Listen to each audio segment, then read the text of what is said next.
Hi guys, and welcome back. Today you're joining me at the Auto Italia event in Brooklands Museum here in Weybridge. Now if I'm here, that means the car's finished, right?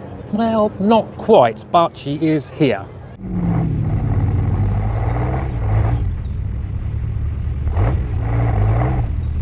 So in the last video we got the cooling fans refreshed and back into the car, and we start this one with the radiators. Now if you remember rightly, the cooling rad was in, well, I'd had it checked over and was in reasonable condition, so we've just given that a freshen up, but the air conditioning rad hadn't fared quite so well.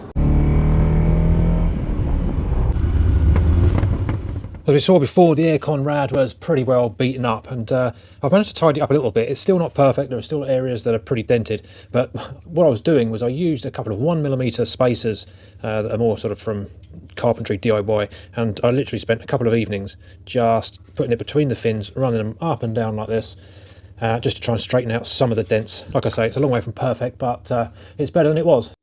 Both the radiators now looking resplendent in a fresh coat of black paint, for which I use Frost's Extreme Black Radiator paint.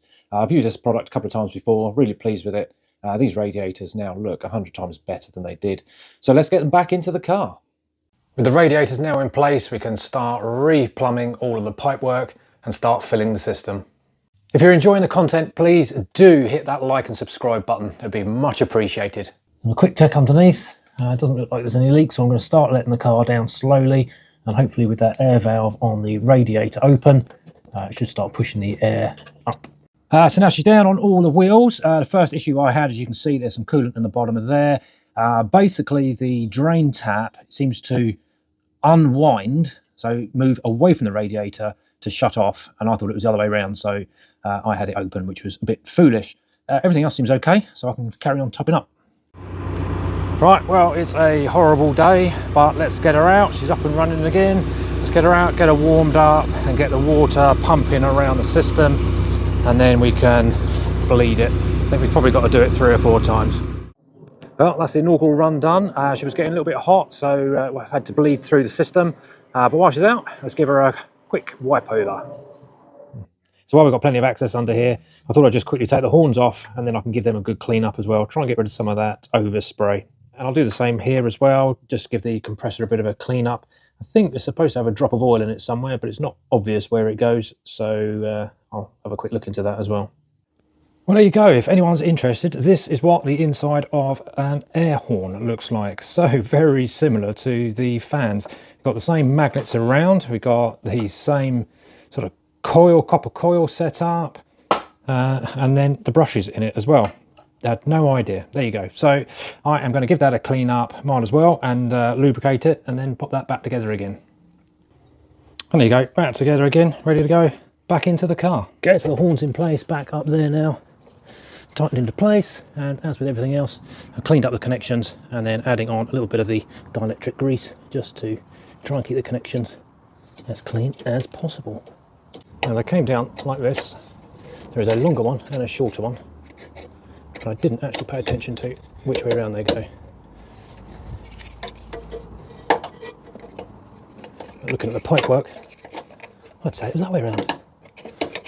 So I put the horn and everything back in place, and I've connected the cable up. I've shorted it so I know it works, but I've got no power coming through here. Now I've cleaned up all of the relays and the fuses as well, and still nothing. I must admit the power coming out of it is actually quite pathetic, but this does work, but there's just no power from the switch to here. So more investigation. So before I pop the fan back in, just noticed that the earth cable is a bit broken there, so I'm going to snip that off and put a solder joint in it. And no, I'm not going to attempt soldering, it is a special solder joint. Solder stick, amazing. Bit of solder in the middle, bit of heat shrink around the outside.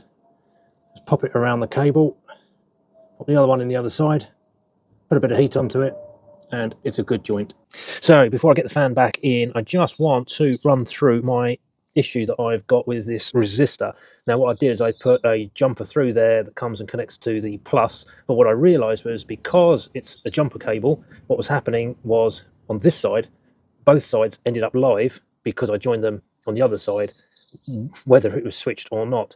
So I'm going to disconnect that. I'm going to connect switch position number 1 to the fan on both sides, have no power at all to switch position number 2 until I find the answer to that. So back to square one. Okay, well that's that blower back into place, the ducting in and cable tied on as well. You see there's a bit of a bracket sticking out there, so the housing had broken previously and somebody's added a bracket to it. Unfortunately it doesn't fit behind this bracket, it sticks out a bit, so it doesn't fit quite as snug as it should do. But anyway, it's in there, horns are in place. I know they're working, don't work great, but they do work. I've got to investigate power to the cable here because there's nothing coming through despite cleaning everything up. In terms of this blower connection, until I come up with the answer, I have just done a single connection to switch point number 1, position number 1, connecting in, and then position number 2 is just sitting blank. I've done the same the other side as well, so it's not shorting. Just put a cable tie on the connector just so it's not flapping around all over the place. Well, she's starting to come back together again now. We've been out for a quick run, given her a quick rinse over, and the system has all come up to temperature, running a little bit warmer than I expected. Now I've just got a couple of drips that are showing at the bottom here, so I'm just going to check all the connections down there now, and then hopefully we can start putting it back together. Well, we're at an exciting stage now. The spoiler is under the car and ready to be offered up and bolted into place, so let's crack on. Now the nuts and bolts loosely in position, but I'm getting very excited about this. Even the horns are working now.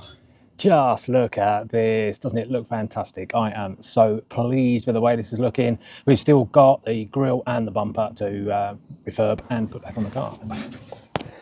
Now, it is a legal requirement here in the UK to have a front number plate on display, so I shall put that about there.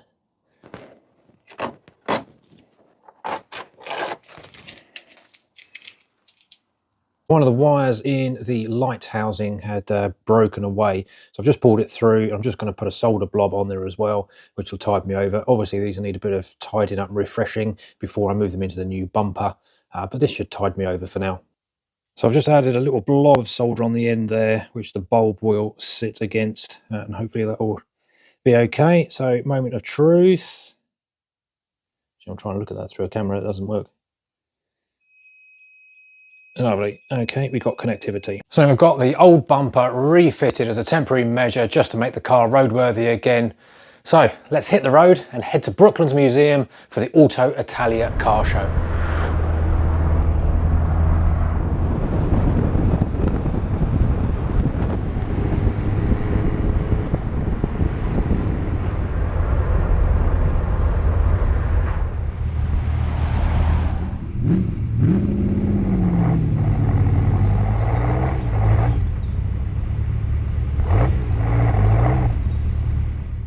So next up is to get the bumper refreshed, and I've got to get the grille repaired and get that repainted as well and get it back into the car. And then I think we're nearly there. As always, thanks very much for watching. Hope you enjoyed the video. If you did, then please do give a thumbs up and do comment below as well. But until next time, cheerio.